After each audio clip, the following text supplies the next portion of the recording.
Charmadi ಘಾಟಿಯಲ್ಲಿ 10 kilometre traffic jam ಉಂಟಾಗಿದೆ. ವಾಹನಗಳು ಈ ಟ್ರಾಫಿಕ್ನಲ್ಲಿ ಸಿಲುಕಿಕೊಂಡು ಸವಾರರು ಪರದಾಡಿರುವಂತಹ ಪ್ರಸಂಗ ನಡೆದಿದೆ. ಅದಾದಮೇಲೆ ಕೆಲವೇ ಗಂಟೆಗಳ ಅಂತರದಲ್ಲಿ 2 ಲಾರಿಗಳು ಕೂಡ ಪಲ್ಟಿಯಾಗಿರುವಂಥದ್ದು. ಸಂಜೆ ಖಾಲಿ ಸಿಲಿಂಡರು ಲಾರಿ, ರಾತ್ರಿ ಮತ್ತೊಂದು ಲಾರಿ ಪಲ್ಟಿಯಾಗಿದೆ. ಚಿಕ್ಕಮಗಳೂರು ಜಿಲ್ಲೆಯ ಬಣಕಲ್ ಠಾಣಾ ವ್ಯಾಪ್ತಿಯಲ್ಲಿ ನಡೆದಂತಹ ಘಟನೆ ಇದು. ಲಾರಿ ಪಲ್ಟಿ ಹಿನ್ನೆಲೆಯಲ್ಲಿ ರಾಷ್ಟ್ರೀಯ ಹೆದ್ದಾರಿ 173ರಲ್ಲಿ ಭಾರೀ ಟ್ರಾಫಿಕ್ ಜಾಮ್ ಉಂಟಾಗಿದೆ. ಚಿಕ್ಕಮಗಳೂರು ದಕ್ಷಿಣ ಕನ್ನಡ ಜಿಲ್ಲೆಗೆ ಸಂಪರ್ಕಿಸುವಂತಹ ಚಾರ್ಮಡಿ ಘಾಟಿದು. ವಾಹನ ನಿಯಂತ್ರಣಕ್ಕೆ ಕೆಲ ಹೊತ್ತು ಕೊಟ್ಟಿಗೆಹಾರದಲ್ಲಿ ರಸ್ತೆಯನ್ನು ಕೂಡ ಬಂದ್ ಮಾಡಲಾಗಿತ್ತು ಅನ್ನೋದು ಗೊತ್ತಾಗ್ತಾ ಇದೆ.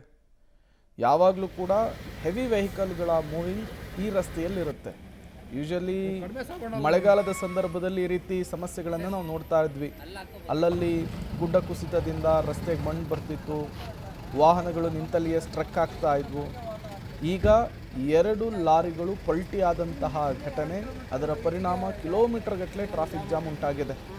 ರಾತ್ರಿಯೆಲ್ಲ ವಾಹನ ಸವಾರರು ಪರದಾಟ ನಡೆಸಬೇಕಾದಂತಹ ಪ್ರಸಂಗ ಕೂಡ ನಿರ್ಮಾಣವಾಗಿತ್ತು. ಬರೋಬ್ಬರಿ 10 ಕಿಲೋಮೀಟರ್ ಟ್ರಾಫಿಕ್ ಜಾಮ್ ಉಂಟಾಗಿತ್ತು ಅನ್ನೋದು ಗೊತ್ತಾಗ್ತಾ ಇದೆ. ತತ್ಕ್ಷಣಕ್ಕೆ ಬಿದ್ದಿರುವಂತಹ ಲಾರಿಗಳನ್ನು ತೆರವುಗೊಳಿಸುವಂತಹ ಕೆಲಸಕ್ಕೂ ಕೂಡ ಮುಂದಾಗಲಾಗಿದೆ. ನಿಧಾನವಾಗಿ ಟ್ರಾಫಿಕ್ಕನ್ನು ಕ್ಲಿಯರ್ ಮಾಡುವಂತಹ ಕೆಲಸವೂ ಕೂಡ ಪೊಲೀಸರಿಂದ ಆಗಿದೆ ಅನ್ನೋದು ಗೊತ್ತಾಗ್ತಾ ಇದೆ.